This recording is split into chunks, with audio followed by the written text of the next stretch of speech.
What up, guys? James from Bolt Bros here. Hey, looks like the Chargers kind of finalized their coaching staff. Couple of additions and moves around. So let's get in there and chat about them. Bolt Bros.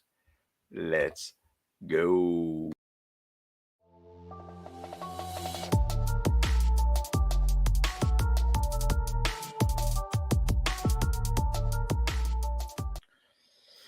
So, just like I said, they've added some new coaches and promoted some new coaches on the Chargers training staff or coaching staff.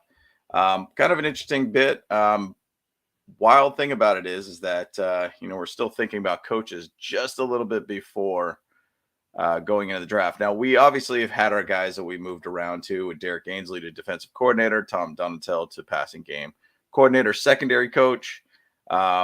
Jeff Howard as a linebacker coach, and then obviously Kellen Moore as an offensive coordinator and such. So, and we've had our shifting in that area too.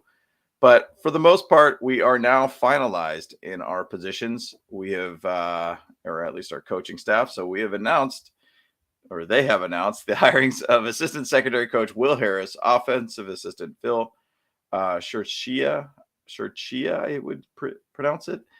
Mike Heistan will transition to the defensive side of the ball as a front seven specialist, and John Timu will be the assistant defensive line coach. So a little bit of shifting of guys, but we also added two other minds to this team too. So what's interesting about the Will Harris addition, and at least putting him into a position, I believe, and I looked around on Google, I did see an article that he was hired about a month ago on this team, and didn't really give a defined role, but it really made sense to be able to put him into this coordinator, secondary coach, or I should say assistant secondary coach, since he did come from Georgia Southern University, had some success there too. So under his direction in 2022, Georgia Southern defensive unit ranked top 10 in the nation in red zone defense, as 4 Eagle defenders earned all Sun Belt Conference honors. So he did get a lot of guys with a lot of recognition.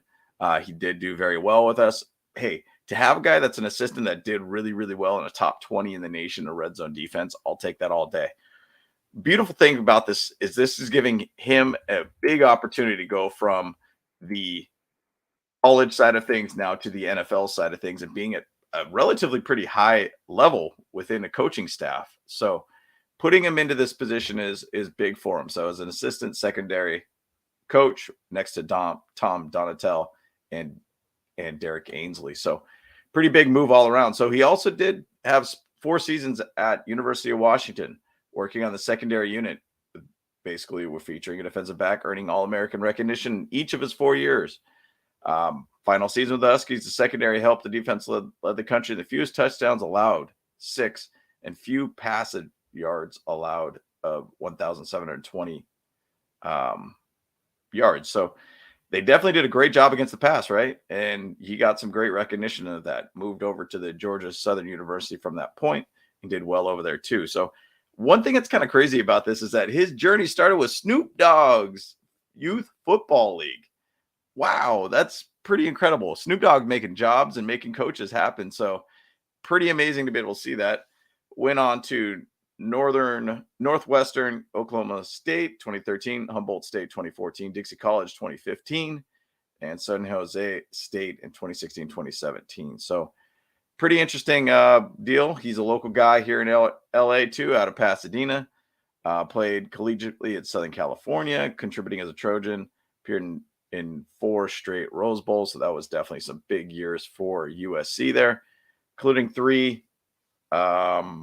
Including the 2005 national championship games, Texas winning each of the final 3.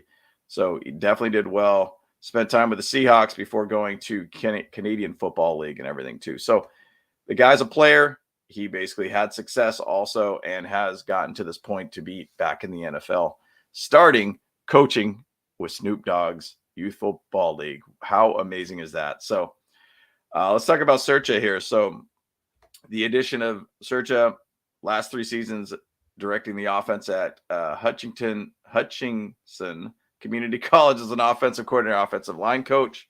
Last season, the Blue Dragons led the NJC CAA with a scoring average of 44 points per game, winning 11 games en route to their second straight appearance to the NJCAA National Championship game. Big. You got to love a guy that's done that and done well at a community college level, and gotten to a national championship, have 44 points per game. That's phenomenal. In 2021, Hutchinson ranked number 2 with a rushing average of 273 yards per game, helping the Blue Dragons win the program first NJCAA national championship prior to Hutchinson. Serchia, I don't know, spent 4 seasons as Texas A&M Kingsville as the program's offensive line coach. So as a former center, capped his playing career playing with the Rams, earning a victory over Fresno State in 2008 in the New Mexico Bowl. So the guy's a player changing over to a coaching position. So all around really good. You got to love a guy that's been able to create a high power offense. You think a lot what's going on with Kellen Moore, with him bringing, top 5 offense plus, or even one of the top offenses in the last 5 years. And then you got another guy here that will be another mind to be able to add to that whole room too, to be able to bring different ideas to this coaching staff on how to keep a high powered based offense. So I'm excited about those hires. I think it's good. Young guys getting involved in the NFL, putting more guys in there to just have different minds all around. I mean, offensive assistant Phil Serchia, having him involved in it adds another guy that's had a high power based offense.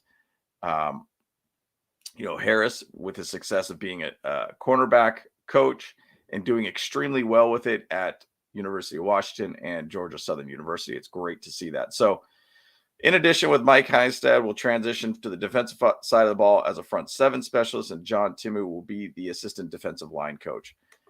I like having these other guys that have been here already, just pushing them up, putting them up into other levels here. John Timu's been with the team for some time. I think he's actually been here. I'm pulling up he's also a local guy too. He actually came from the University of Washington out of Long Beach. He's been with the team, I believe, about 2-3 years now. So just moving guys up now in the coaching ranks, with now adding Mike Heinstad to another level 2 to work with the defensive side of the ball as the front 7 specialist. I kind of like how we got these specialists of some sort, guys that actually have focus on specific areas of the defense, or even as a passing game coordinator.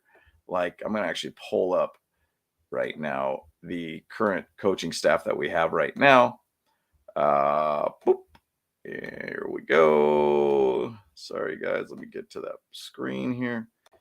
So I like how we can bring over guys and make them focus on specific areas. Like with Mike Heinstad, got the front 7 specialist. He's going to just manage basically on the defensive side of the ball, the line and the linebackers, in my opinion. That's all he's going to sit there and focus on. He just wants to be able to make sure we can shore up the defensive line, shore up the linebackers, make sure they're in the right positions, make sure they're doing the right reads, and they're understanding what Brandon Staley's defense is asking. I should say Derek Ainsley's defense is asking. We have a really big staff here for the defense, by the way, guys. We got, obviously, Brandon Staley being one of the head guys and probably the defensive coordinator for this team. And then we got, 9 other people. So we have 10 people on our defense right now to really make sure this defense, in comparison to about, give or take, we got quite a bit more on offense. So we got even a bigger set with our offense too. So we've really invested a lot in our coaching staff all around. A lot of assistants, a lot of offensive line assistants, offensive assistants with Pat White, offensive quality control. You got a lot of different guys out there on this team. Tom Arthur, the passing game specialist, yet another guy, just making sure that he does the right thing for the team on coaching. So I think it's exciting to be able to see more additions like this to our team, just making sure we could shore up our coaching staff, making sure that we do have the right guys in the right places. And I do think with Brandon Staley's defense specifically, adding more young minds to this team, giving young guys some opportunities like Will Harris, and bringing him into there, Mike Heinstad, to be able to have him as a front 7 specialist, just adding these younger dudes all around I think is great. Just to add different minds, effort, add different people that could really bring more to this team. So I just wanted to be able to go over this real quick with you guys. Just kind of let me know your guys' thoughts on this. I think it's all around pretty exciting to be able to add more youth to this team, add more potential minds to the NFL. That's how you build a really good staff, guys. You really bring in young minds, guys that could be really, really good additions to this team that could make our team a better team all around. So I'm excited for the Chargers to be able to bring in more youth, bring in more minds all around, and let's get to a dang Super Bowl and win one, guys. So just wanted to shoot that over to you guys. Let me know your guys' thoughts on this. Anything else that you guys think of for the coaching staff and such, but excited for it. Once again, guys, like, subscribe, sub to the channel. We're constantly going to be updating you guys with more Bolt Bros content about the Chargers. So appreciate you guys. Bolt Bros, let's go.